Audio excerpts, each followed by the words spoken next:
Amazing. Yes, it's in.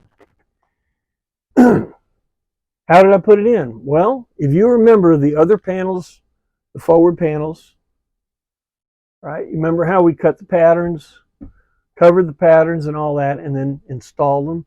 Well, they did the same thing here. Now, it was a little bit difficult because of this aluminum, this tin. It had a lot of strength to it. Made it very, very interesting, but it still went in. If you use a laminate, which I would recommend something like a laminate or something like that, because you want something that you can, it's not going to get a big mess or anything like that. So you want something that's a hard surface. Laminate works real well. VT, vertical thin. It's very thin. They won't have it probably at Home Depot or Lowe's. Find a specialty laminate place in town that sells Formica or Wilson art, usually Formica, and ask them for some VT laminate in the color you want. There's thousands of colors. Nice stuff, easy to work with. VT is called vertical thin. It's real thin. It's easy to route, easy to cut.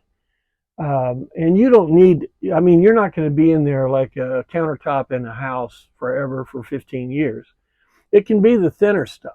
We use VT on everything. Okay, so keep that in mind. Formica VT laminate. You can get some of that. Boy, this tin was a little bit harder to get into, but I did it the same way. Now, if you remember, these pictures will be on the video. This is it in place.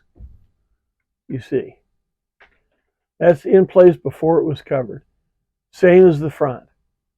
How was it finished from there? Put it on the table, the same as before. You cover it, pattern and cover it, and then you install it. Now, on the installation,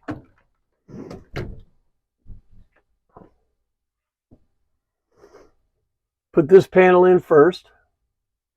Then you make this panel based off of your pattern. Put this in now. Remember the half-inch trim that I used here, right? The white stuff. It's too narrow to use as a transition over here. It's too narrow to use to get the plywood, the tin, all into a 1/4-inch edge. So this is that 1/4-inch divider bar, rigid material that you saw in the previous video. I made that one piece, give it a little bit of a bow, give it the curve, and this piece fit in it very, very nicely. Okay. Window trim, bulb trim seal. Look at that, guys. See how it sits right around there? It looks like another fold of the window. See that? I really like the way that looks. There are a lot of ways to do this trim out, but this is the way that I found that works the best. Make this piece, do the measure in between here, slide that in, and slide that in. Insulate the back of them, of course. All right. And then the next thing we're going to do, now, I'm not going to put up any of the window treatments or the overhead cabinet because we're going to do a video about the cabinet. And we're going to have a special guest come over and show us how we're going to deal with that cabinet. What we're going to do next, if you remember, we're doing in sections. We're going to do the headliner section. So you guys are very excited. They've been asking me, what about the headliner? What about the headliner? All right. So we're going to do the headliner. All right. And if you look at this headliner, if you come right here is where we're going to break it. From here over will be the kitchen, because that is the section that goes from the door to the closet. This section is our next section. This is a 73. We're blessed with this middle panel right here. You guys, 75 and 6, there's panels all the way through, and there is a way to work that. But in 73 only, they had a drop panel right here because they were running copper pipes and wires and what have you through here. They wanted to have an access place, which was a good thing. I really like it. I'm happy that I have this. We're going to rebuild this with that access panel. But when we get to that point, I will talk to you guys that don't have this about how you'll deal with that. All right. Looks pretty good. I like this.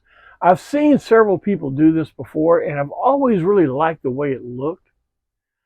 The kitchen in here is white and stainless. So I figured, this is a nice look. I like it a lot. And I think that I may just carry it right over the top. We'll just see. All right. But look, that's how you do this panel. You don't have to cover it with tin. Okay. I just wanted something, as hot rodders say, I wanted something different. Okay. If this was helpful, hit like and all that. I'm still going to show these for a bit on YouTube and on Patreon to help the YouTubers transition a little bit, but there's going to be more pictures and things like that in verbiage on the Patreon page. So I invite you to come over there. It's basically go to Google, patreon.com, go to their site where it says find a creator, type in motorhome rehab ranch. We're there. Pull it over. It looks immediately, the editors hit you with be a member and all that. You don't have to do that. As soon as you go to the page, if you want to look at the some of the database, you can hit collections. Right in the middle of the page, the first page, the top page, hit collections, and you'll see some of the database. If you scroll down, that's where you'll see me here. All right. Look, thanks a lot for the YouTubers. Hit like and subscribe and all that. And you Patreon fans, ranch hands and all that, thank you very much for your support. I hope this is helping you a little bit here. I know I'm doing mine. Mine's a little bit different, but it's the same concept. What we're trying to do is to teach the concepts, all right? So we're going to do the headliner next. Thanks for your support. We'll see you next time.